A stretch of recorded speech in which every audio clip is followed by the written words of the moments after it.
Hey coaches, in this episode I'm going to teach you how to use SMART plus V goals, just a little variation on the traditional SMART goal framework, as well as introduce you to a few other goal setting frameworks you can use with your health coaching clients right away. Hi, I'm Erin Power. I'm a health coach, a health coaching educator and mentor, and your host of Health Coach Radio. This podcast delves into the art, science, and business of health coaching. Whether you're aspiring to land a coaching dream job or to embark on your own entrepreneurial adventure, we cover it all. Our mission is to help you grow your career, elevate your income, change the lives of the clients who need your help, and leave a lasting mark in this rapidly growing field. It's time for health coaches to make an impact. It's time for Health Coach Radio. So there are a lot of goal setting frameworks out there, and I do still lean on the good old SMART goal framework: specific, measurable, attainable, relevant, and time specific. Some consider SMART a little outdated, but it still works for me.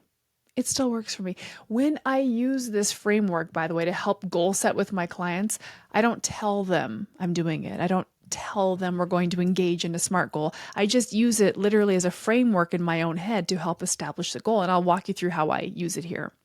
So again, to refresh your memory, SMART stands for specific, measurable, attainable, relevant, and time specific. Lately, I've been adding a plus V to the SMART framework, SMART plus V, because we want to always connect goals to the client's values. Tagging to intrinsic motivation is the way to encourage change that matters to people. And when there's meaning behind the goal, it feels more important. And if it feels more important, folks will be more inclined to do it. So let's see this in action. Let's use a goal of getting to bed earlier, something very simple. Okay.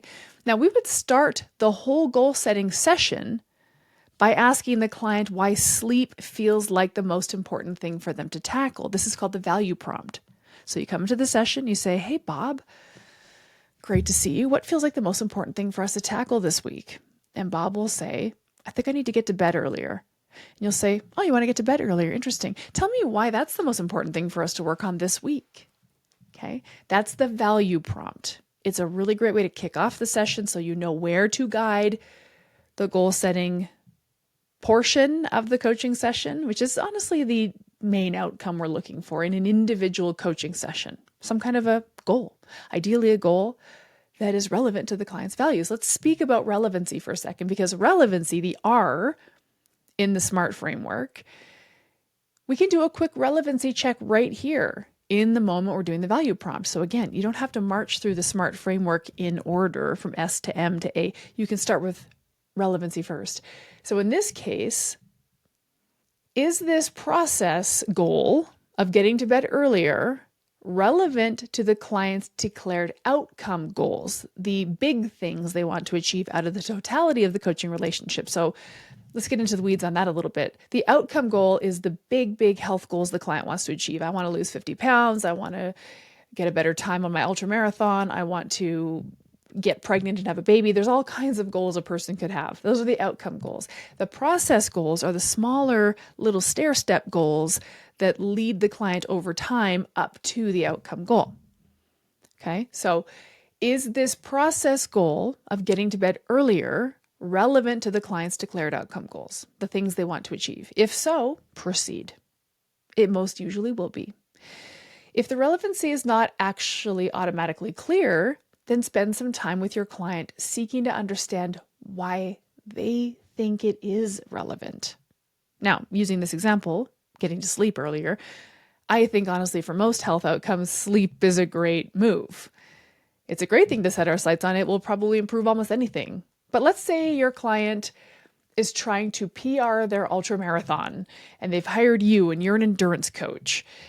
That's your specialty, and your job is to help them with their training and nutrition so they can get this very specific, high caliber physical fitness outcome from their ultramarathon.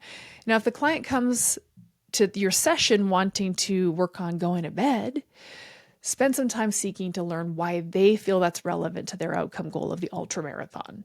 And the value prompt really can help us here. So the value prompt does help establish the relevancy. Why do you feel sleep is important to tackle at this stage in your ultramarathon training program? Ask this with curious non-judgment. I'm just curious, why does this feel like the most important thing to tackle? I mean, you might be panicking. You might be thinking, oh my gosh, this race is 2 weeks away. We've got so much work to do. Why is this guy talking about sleep? But the client gets to decide what they want to work on. The client is in a leadership role here. And they may have a very pertinent, or shall we say relevant, reason for wanting to zero in on sleep. So believe them when they say that. So ask with curious non-judgment. Why do you feel sleep is important to tackle at this stage in your ultramarathon training program? So let's go back to my original client, because I do not know what I'm talking about when it comes to ultramarathon training. So I definitely need to move away from that metaphorical client example immediately. I'm going to go back to my original client example, the dude who wants to sleep better. Okay. When I think about SMART goals, I really do zero in on the relevancy and the values right up front. But then from there, it's like the S and the A become the critical initials of the SMART acronym. The S is specific and the A is attainable. And I like to encourage my coaching students, when I train health coaches, I like to encourage them to get into the absolute weeds on this. So once you got a sense of what your client wants to work on and why that's important to them, start asking questions. This is like the discovery part, the exploration part of the conversation. Anything goes. Any question goes. Ask everything you can think of. What time do you go to bed now? What time would you like to go to bed? Tell me about your evening wind down. What could you add to your evening wind down? What could you subtract from your evening wind down? What's your bedroom like? Is your bed comfortable? What's one improvement you could make to your sleeping environment to help you achieve this goal? Do you wake up in the night? If you wake up in the night, what wakes you up? And did you stay awake or do you go back to sleep? What happens then? What time do you naturally wake up in the morning? What do you use to wake up? Do you have an alarm clock? Is the phone in the room with you? Do pets sleep with you? Does your spouse sleep with you? These are all curiosity evocative questions, and they help you and the client complete this critical discovery process that's necessary to ease you into helping them co-create the goal. So after a period of discovery, you might say, okay, so Bob, where would you like to start with making improvements to your sleep this week?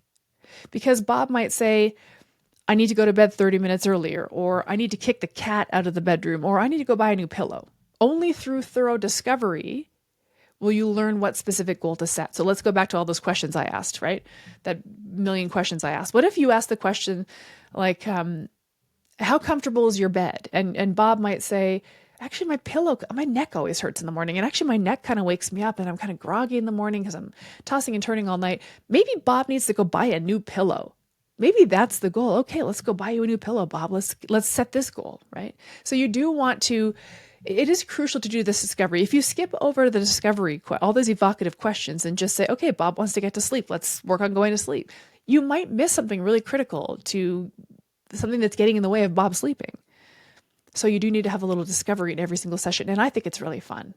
And by the way, I think a client loves being coached this way, because sometimes our clients get into the trap of maybe oversimplifying their health goals. They'll say, oh, I just need to sleep. I just need to go to bed. But what if their pillow sucks, right? Maybe only through coaching can they say, whoa, you know what? I need to go buy a new pillow. I just think this is amazing. So I really, really encourage coaches, tiptoe, take a winding path, meandering path to the goal setting session, but ask every possible curious question you can think of. You're a human, you're curious. Just harness your natural curiosity to seek to learn everything you can about Bob's sleep. All right, so you got your discovery done. Let's get even more specific, right? Because now you know what you're working on. Let's say in this case, Bob just needs to go to sleep earlier. That's the main thing. So let's say he wants to go to bed 30 minutes earlier. He says, I want to go to bed at 10:30 p.m. instead of 11. Great. Now you're going to start creating this goal. The client has established what they want to work on, 30-minute earlier bedtime, 10:30 p.m. instead of 11. So then you'll start asking, well, how many nights per week do you think you can do this? Or will you do this? How will you ensure that you do it? What will your evening look like leading up to the 10:30 p.m. bedtime? You can start like, what time do you get home from work? What time do you have dinner? What happens after dinner? What about the kids? What about the dog? Ask everything. Understand this person's evening, because you're going to help them create an evening wind down to get them into bed. You also might ask, what if any obstacles might get in the way? This is all the questions you'll ask as you're building the goal, right? So that earlier list of questions was more the evocative curiosity questions to get you to zero in on the goal. Now that you've got the goal, start building it with more curiosity, co-creating it with the client and understanding every single aspect. Do not leave any stone unturned. So you and your client might decide that he can do this 2 nights a week, on Tuesday and Wednesday, because he plays in a few rec sports leagues the other nights of the week and he gets home late. So Tuesday and Wednesday. And you co-decide that he will begin his evening wind down of dimming the lights in his house and reducing his exposure to screens and just generally quietening his state of being at about 9 p.m. Then at 10 p.m., he'll go to bed with a book. He will put the cat in the basement because the cat steps on his face when he's trying to sleep. So the cat's going to go in the basement. We get specific. Talk about the cat. Talk about the cat. Don't forget to ask for confidence or assessing the potential barriers as you're building the goal. Because remember, the A of the SMART goal is the other one I thought was pretty important, attainable. Maybe the client starts off with guns blazing. I'm going to do this every night this week. Sometimes clients do like to shoot high. But by asking them to really think through what barriers could come up, you learn about Bob's rec sports schedule. He plays sports on Mondays and Thursdays and Fridays. So the two of you decide to take a smaller, more attainable step and aim for doing this just 2 nights this week. I'm going to just pause here because I'm reminded now of 2 very popular books in the habit change space. So Atomic Habits by James Clear, which everybody loved. And I didn't love that much because I thought it was personally great for very disciplined people who are already good at building habits. I really liked Tiny Habits by BJ Fogg, and he talks about breaking the habit down into the tiniest little component part. But either way, those are some habit change philosophies you can think through. Maybe I'll do a podcast episode on those, comparing those 2 philosophies some other time. But in this case, we've gone kind of tiny with the goal. 2 nights this week, Tuesdays and Wednesdays. Bob is going to go start his whole evening wind down at 9 p.m. so we can get to bed at 10 and be asleep by 10:30, which was the main goal. Now, this goal is measurable and it is time specific. So that's the M and the T in the SMART goal framework. So you see, I didn't zero in on measurable. I didn't zero in on time specific. By getting specific in the goal, we got the measurement, we got the time specificity. So earlier I mentioned that I don't march my client through it in or like SMART order, but I do end up ticking all of those boxes by just getting super specific. So I zero in on the S, I zero in on the A, I zero in on the V. So the SMART plus V goal that Bob and I co-created, and Bob did most of the creation, by the way, it sounds like this. You might get the client to recite this back to you. Okay, Bob, give it to me. What's the goal we decided on for this week? And Bob will say, okay, on Tuesday and Wednesday of this week, I'll begin dimming the lights and turning off screens at 9 p.m. I'll put the cat in the basement and get into bed at 10 p.m. with a book. I'll read for 15 to 30 minutes until my eyes get tired, and I'll have lights out by 10:30 p.m. And this goal matters to me because I know that quality sleep will help me get me closer to my whatever outcome goal. See, it's a great tool. It's specific, it's attainable, and it's relevant to the client's values. We have pre-navigated barriers. We built the goal around possible barriers, and there's really no reason for the client to feel anything but totally confident about achieving this goal. I love it. SMART plus V. It still works. It's not outdated. It still works. I think it flows nicely, and it's also comfortable and familiar to us. Hey, it's Erin here. I want to take a couple minutes to talk to you, especially if you're a health coach who's been struggling to get clients consistently. Or maybe you've got a few clients, but you're not quite sure how to grow predictably. Well, that's exactly why we created the Health Coach Client Blueprint. And this isn't just another online course. It's a step-by-step proven system that shows you exactly how to attract and convert paying clients so you can finally build a business you've been dreaming of. The program is designed to work whether you're just getting started or ready to scale. And it gives you the clarity, confidence, and structure that's often missing when you try to figure this out on your own. So here's how it works.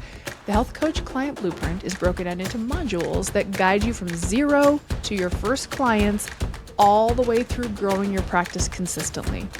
You'll learn how to identify your ideal clients, craft your offers, market yourself in ways that turn prospects into paying clients. And there are tools, templates, scripts, everything you need to take the guesswork out of client generation. And what makes this program really special is Amber Shaw. She's a seasoned coach who's helped countless students not only learn the strategies, but actually apply them to their own businesses.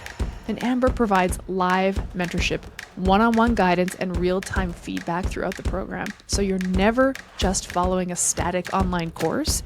You have someone in your corner helping you navigate challenges and make decisions that lead to results.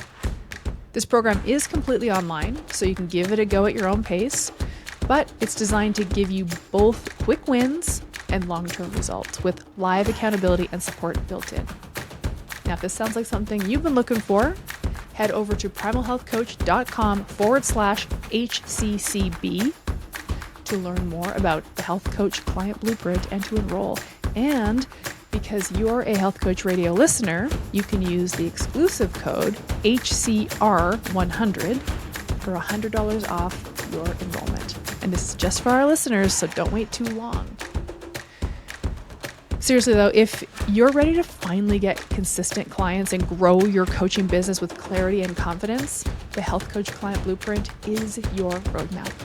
So check it out today at primalhealthcoach.com/HCCB and grab that listener exclusive discount while you're there, HCR100 for $100 off. Now let's just for fun, let's explore some other goal setting frameworks.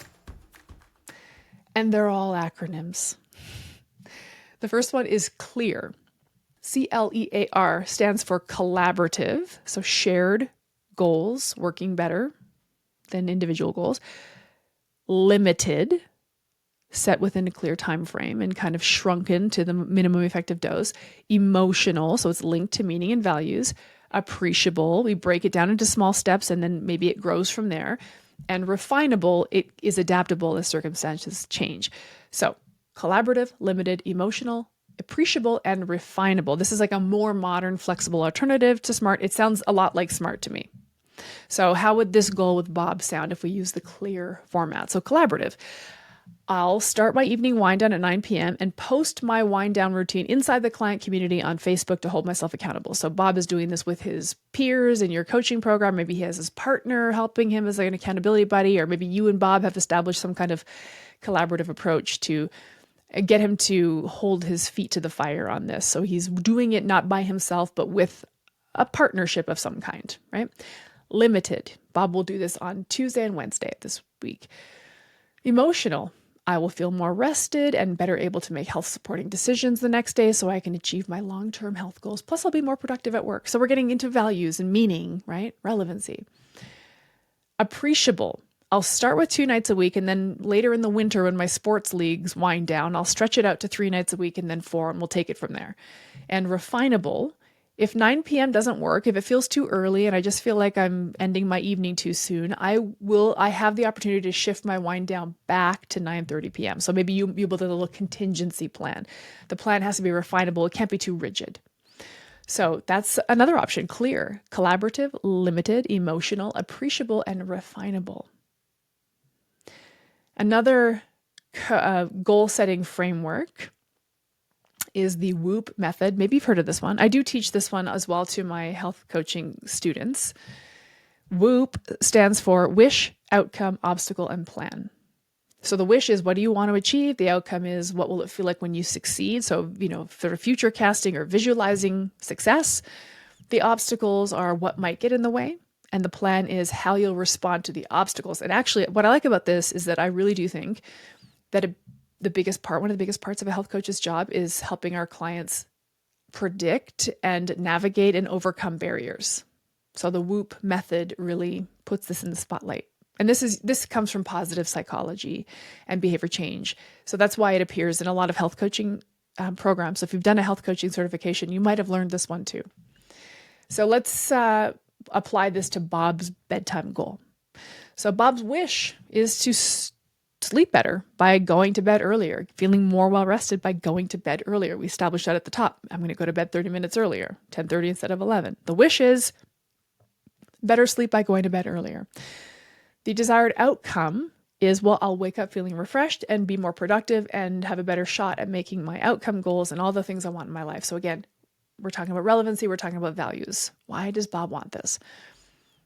What's the obstacle? Well, Netflix, man, YouTube. I get sucked into watching things and then I want to watch the next thing and the next thing. So the plan to overcome that barrier.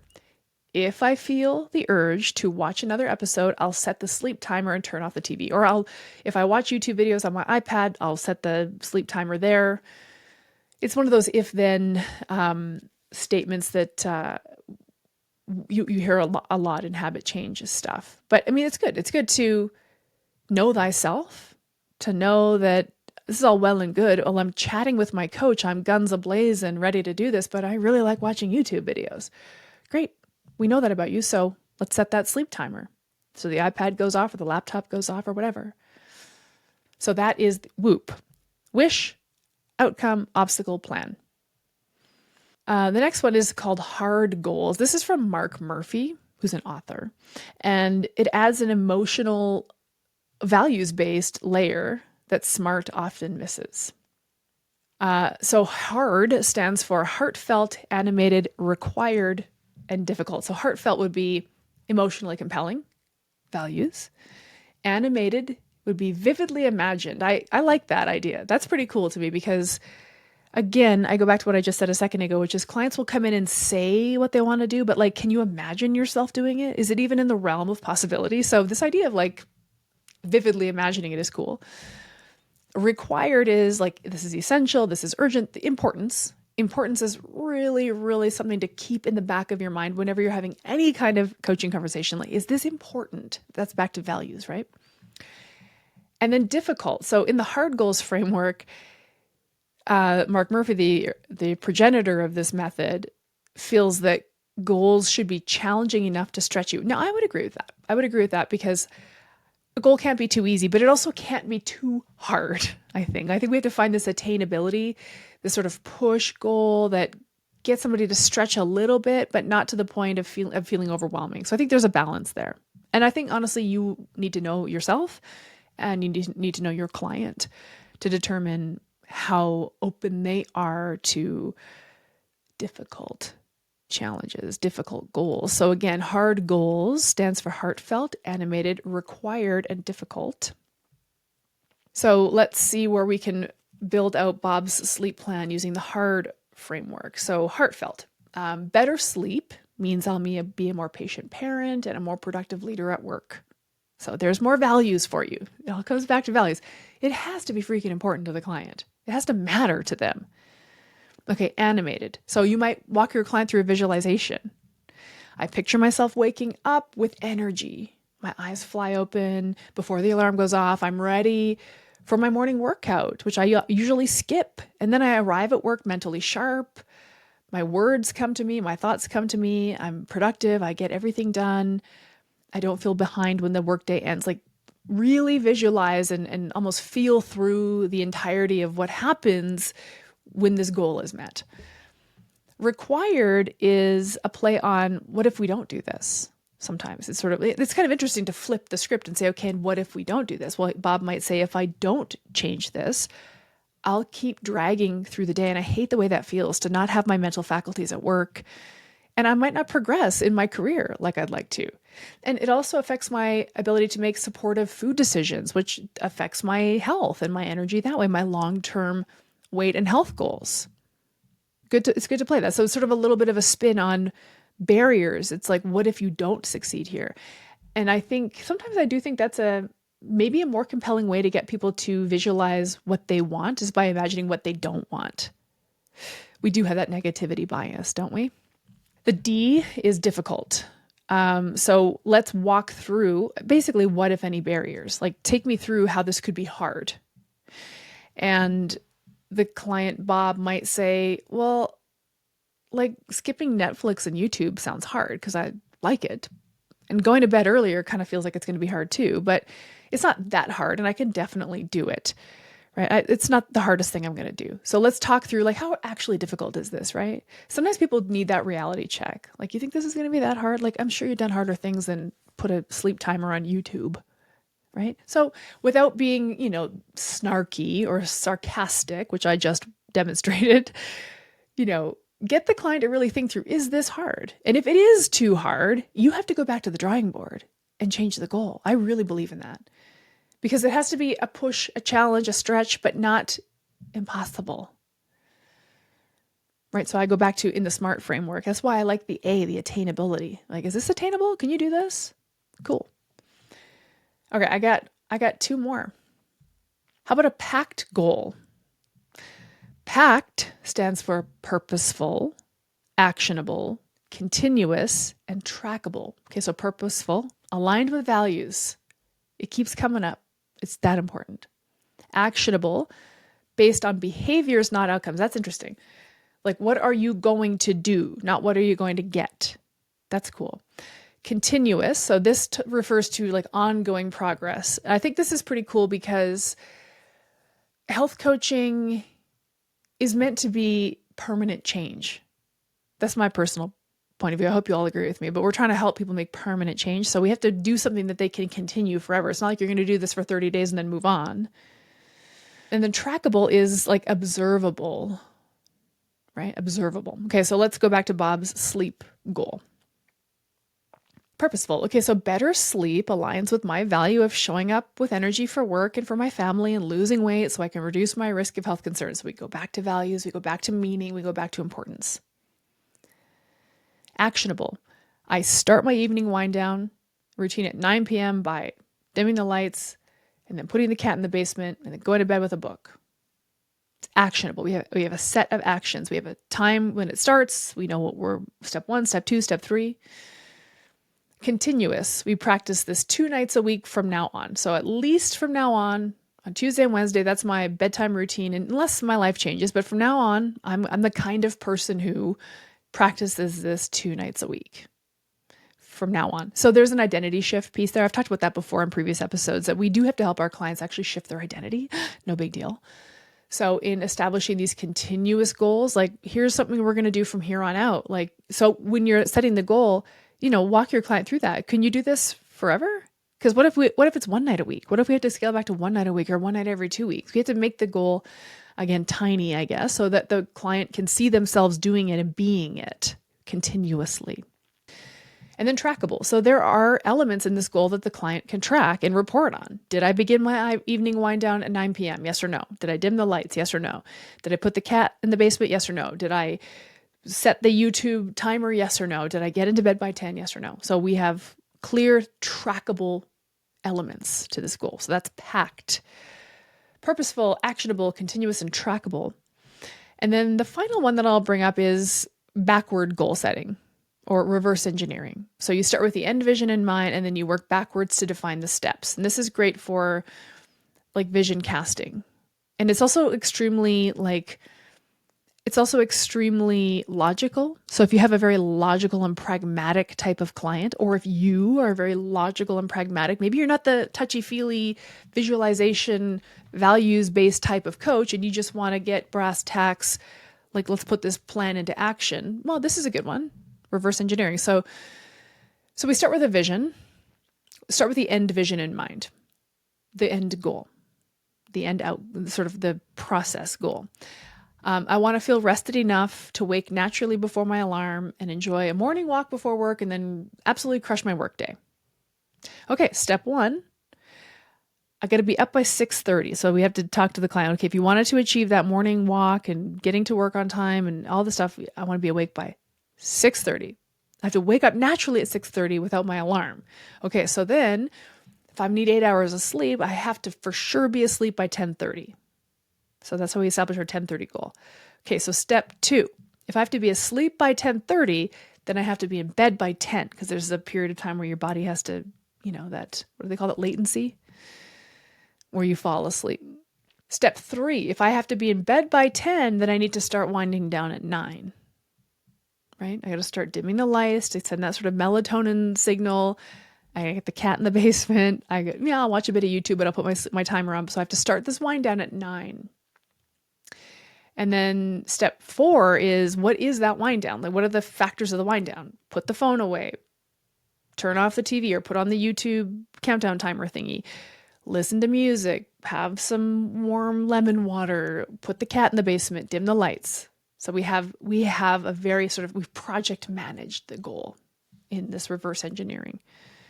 There's a lot of frameworks here that you could use. I do think a SMART goal plus vision, plus values is still pertinent, still works, really great, really specific, helps the client really co-create a very specific, attainable, pertinent goal that matters to them. But there's a lot of ways to make goals with your clients, and I hope you learned a few fun tips and tricks here, and I'll catch you on the next episode. This podcast was brought to you by Primal Health Coach Institute. To learn more about how to become a successful health coach, get in touch with us by visiting primalhealthcoach.com/call. Or if you're already a successful health coach, practitioner, influencer, or thought leader with a thriving business and an interesting story, we'd love to hear from you. Connect with us at hello@primalhealthcoach.com and let us know why we need to interview you for Health Coach Radio. Thanks for listening.